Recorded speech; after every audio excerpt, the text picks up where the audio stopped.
So I've definitely lost track of the count of the videos by now, but this is about praying for our leaders. And this is directed towards men, Christian men who have stopped sinning and are doing what is right. Because without that, you have no strength, no power in your prayers whatsoever. You can go read Jacob chapter 5, aka James, and it will tell you the same thing. Today we're in Job chapter 12. We're seeing, I've got tons of verses. I'm only halfway through. There are tons of verses about this all throughout the Bible. We've read from New Testament to Old Testament. Now we're in the oldest book of the Bible, and it still talks about it. This is one of the most strongest and common themes in the Bible because the kingdom of God is. So why wouldn't the kingdoms of men also be a very strong theme? Let's read. Job chapter 12, verse 13. With him are wisdom and strength. Again, we've got the same two that was in Daniel, that were in Daniel. Wisdom and strength. Wisdom and strength. With him are wisdom and strength, not apart from him. With him are wisdom and strength. He has counsel and understanding. If he breaks a thing down, it cannot be rebuilt. If he imprisons a man, there can be no release. Have you ever heard that before? If he withholds the waters, they dry up. If he sends them out, they overwhelm the earth like a flood. With him are strength and prudence. The deceived and the deceiver are his.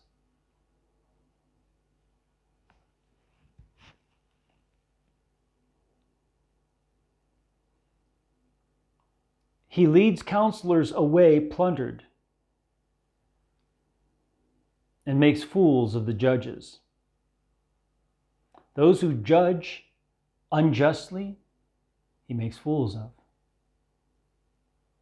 Those who counsel wickedness, he plunders. He loosens the bonds of kings and binds their waist with a belt. He leads princes away plundered and overthrows the mighty. He deprives the trusted ones of speech and takes away the discernment of the elders.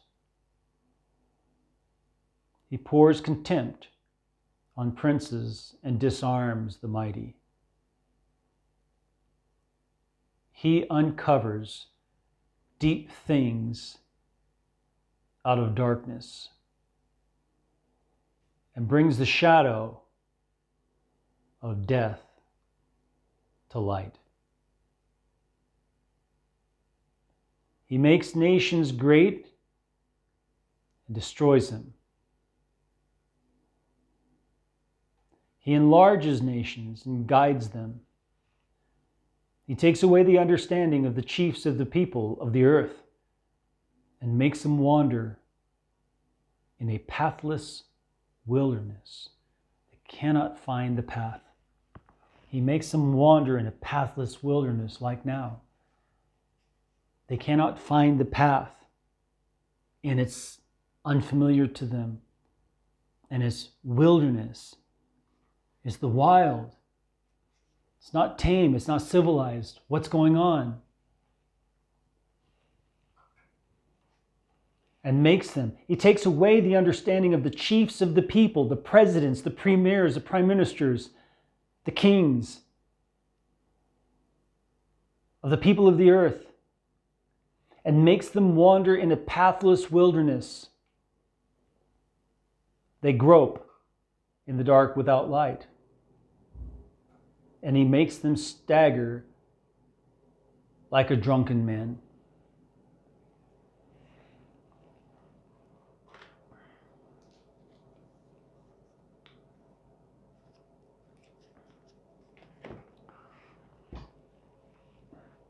pray for our leaders, that they will fall prostrate before God, the Lord of all kings, that they will not be plundered like these men, that they will not be found in a wilderness that has no paths, groping in the dark without light, staggering about like drunken men. Pray that they would be humbled, and they will humble themselves before God and ask for wisdom and ask for understanding, and that the secret things of the heart would be revealed. We must do this for them. We must do this for our families to live in peace and quiet. We must do this for the cities, that they may have peace, which is our peace also, as we saw in this other passage.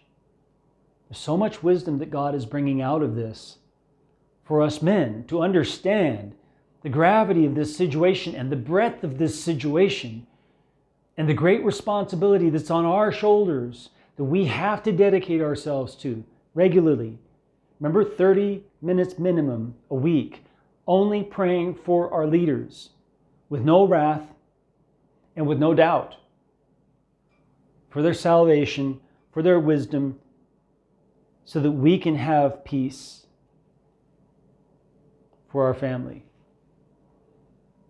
May the Lord bless you as you seek Him with all your heart.